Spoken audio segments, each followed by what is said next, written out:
Hello, everyone, and welcome to season two of AACRAO's Credential Chats. I'm your host, Noah Geisel, and I am super mega muy excited to be joined for our first live stream of fall 2024 by Dr. Kim Moore from Wichita State University. Kim, thank you so much for being with us. Well, thank you for having me, Noah. I'm delighted to be here and look forward to our conversation.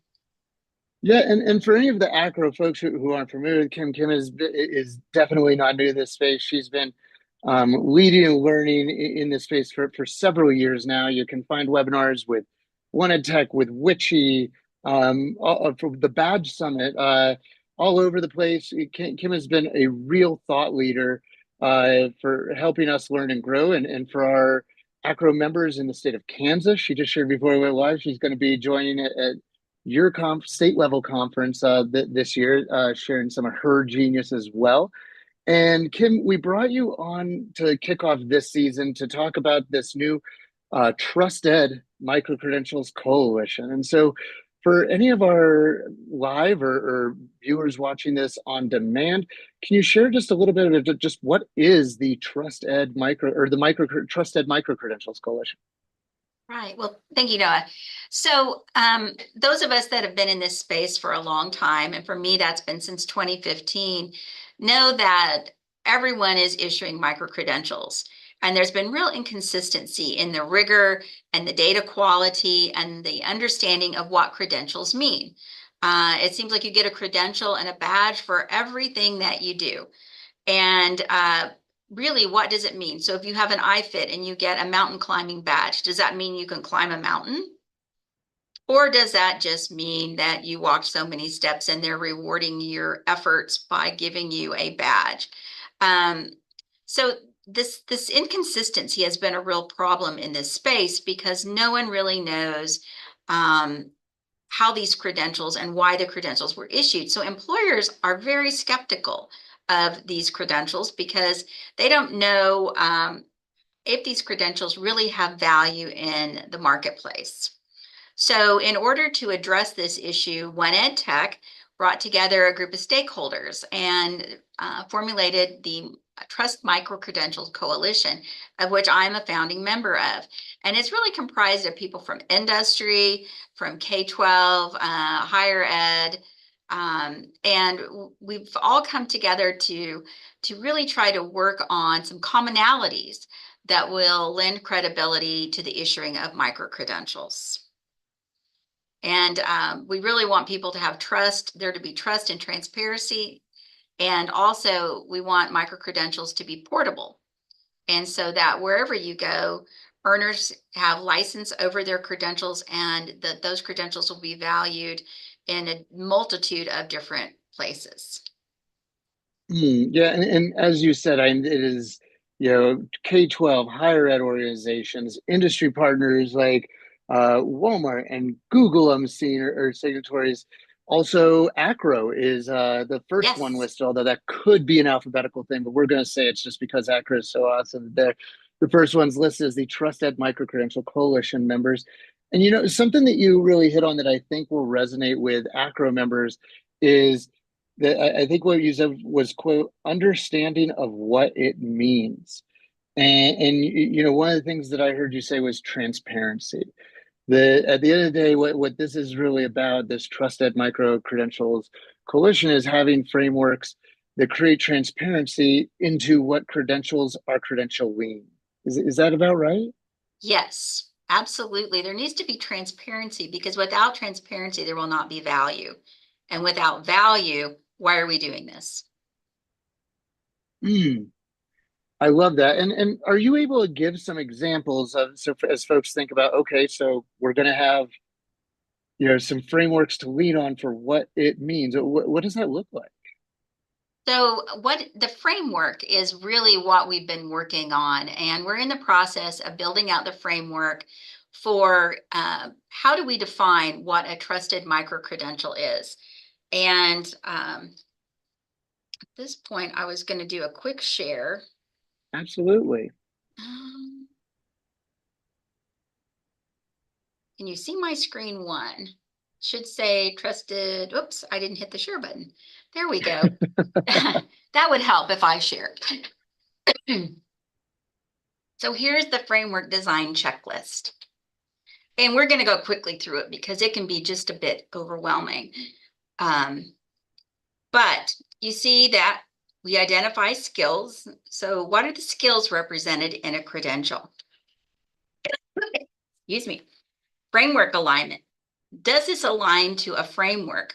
So is the issue accreditor? So who is accrediting these badges? An issuer, who is issuing the badges? So in the case of my badges, it's Wichita State University. Evidence. So is there examples of work performed or other evidence to support the assertion of skill attainment? Excuse me, I sucked in here. Rubric. Is there a rubric? Most of us in higher education are used to rubrics, right? So is there a rubric that we can show that we used in the assessment? And so while Result. you're taking a quick sip there, Kim, I guess one of the things that the kind of quick takeaway for folks who are trying to wrap their heads around these frameworks is it's setting the stage, it sounds like, for certain expectations of data or metadata that's being communicated to help add that transparency and value to micro-credentials. Yes, and it's consistency among issuers. Because right now, Noah, you might issue a credential and you probably have your own framework that you use to determine when it is and why you issue a credential. I have my framework. Everyone has their own frameworks, but there's been no consistency. So if one of my earners comes to your institution, will you value it? Will you accept it as part of their transcript and their learning record? I don't know this, and I don't know that it's very difficult for us as institutions without that transparency and that commonality in how we define these things and the evidence, the assessment evidence that we attach. How do we make that determination? And so that's very frustrating for earners because it's been very compartmentalized, very siloed. And so in a lot of these conversations, Kim, we hear people talk about interoperability, and it's usually a technology concern, but Mhm. I almost hear you saying that part of this trusted micro-credentials framework is really about, not so much the technology, but kind of just word and human interoperability. That my credentials need that. Yes, there's technology layers that help my credentials be just as mobile as I'm trying to be, and that when it gets from point A to point B, in order to be meaningful to that audience, whether it's another institution, an employer, that they need to know what it is they're looking at, and if we have common frameworks for it between and amongst institutions, then it maybe helps take some of the guesswork out. Does that? Yes, absolutely. And so you gave some examples there of key data points that might be in the credentials, and are there any other ones that you didn't mention that before I interrupted you as you were scrolling that you wanted to just name that you see listed there? Excuse me, I am so sorry. Um, so I will say assessment is a big part of this because when we talk about credibility, we want to know what was used, what are the data requirements that were used in assessing whether or not somebody has the skills and credentials that they say they. And so, and the achievement type. Um, we need to make sure that if it's a badge, a micro-credential, a certificate, that we're all talking about the same thing. Because we are very loose with the terms we use. Badge to you is not the same as badge to me. Micro-credential, I'm not quite sure what a micro-credential is to you, but it has a very specific definition here. So these are all things that we need to disclose in order to evaluate and see what the commonalities are and to really do an articulation of the work that we're doing. much like with credit classes that our students, transferring students come to us and they ask us, well, will this count here? Will Anthropology 100 count here? It counted in Colorado. Same thing with the badge. And how do we articulate that if we don't have the framework? So this is very exciting work because this framework has never existed before. And so that's what's really exciting is we're finally trying after all these years. It would have been nice if we would have had this when we started, right? 2 decades ago, but we didn't have it. And so we all did our own thing. And now we're trying to backtrack and say, hey, this needs to be something that we can share and that the earners have license over and they can put into a comprehensive learner record and they can share on a smart resume. And people are going to recognize it and they're going to value it and they're going to understand it. Hmm.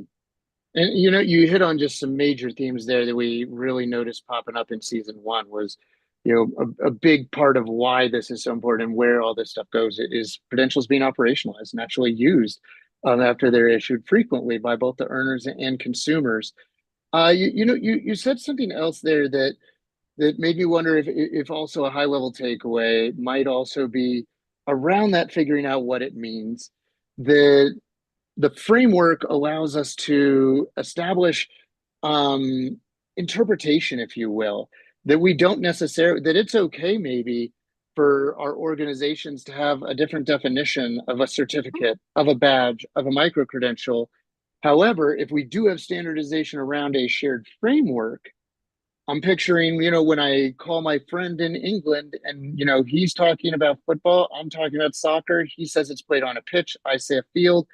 We understand each other, even though we're using different words because we have this shared framework. Mm-hmm. In some ways, the trusted micro-credential frameworks allows us, without forcing standardization of nomenclature, to have standardization of just meaning making between and amongst organizations. Is that a fair Yes. characterization? Yes, absolutely. We're never going to have a common definition. Mm, That, I mean, my definition was set in stone 9 years ago. It's not going to change. But but we can have a commonality in how we assess and respect each other's credentials. If we all are saying the same things, we all have sharing our assessments. Every one of us has a rubric. Every one of us has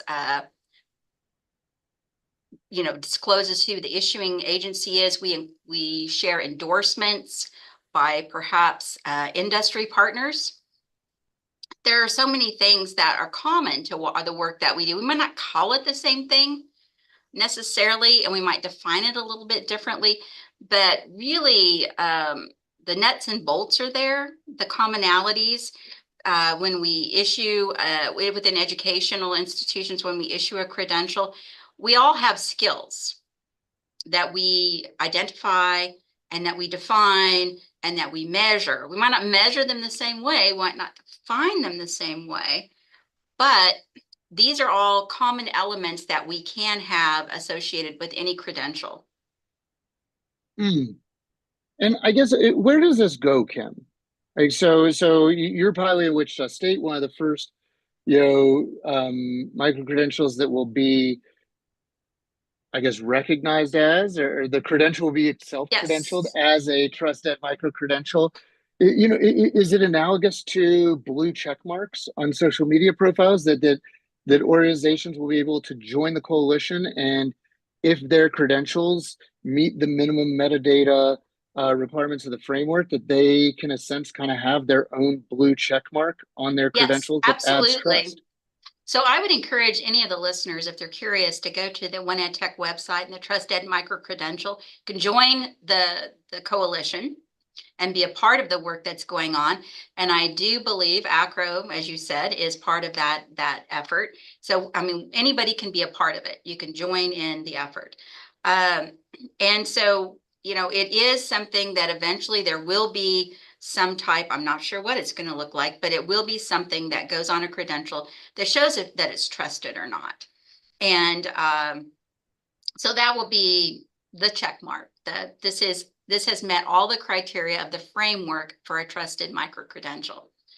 And that's eventually, we're hoping that what that will result in is a lot of transferability of these credentials and recognition of them and acceptance of them by employers, because really we've spent a lot of effort on developing badges and then capturing that learning in comprehensive learner records and learner employment records. But if they're not consumable, if they're not trusted, if they're not recognized by employers, then what value do they have? And we really have to, at this stage, get to that point where we build that trust. And this way, having a framework that everybody is using and is complying with for a trusted credential will give that the credibility that it needs to have the value that employers want, so that they can trust that the people we're sending to them, that we're issuing the badge or the micro-credential to, can actually do the job. Mm. That is just such a great way to end for us. I think for AACRAO members and people who in the community of record keeping, I think that is music to our ears. For all of the newness of credential innovation, this also rings true with what people in this professional space have been doing for generations. So I really appreciate you sharing.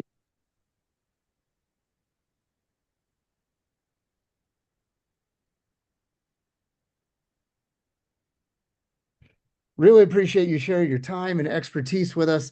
Dr. Kimberly Moore of Wichita State University, thank you so much for being here. Well, thank you, Noah. Have a badge worthy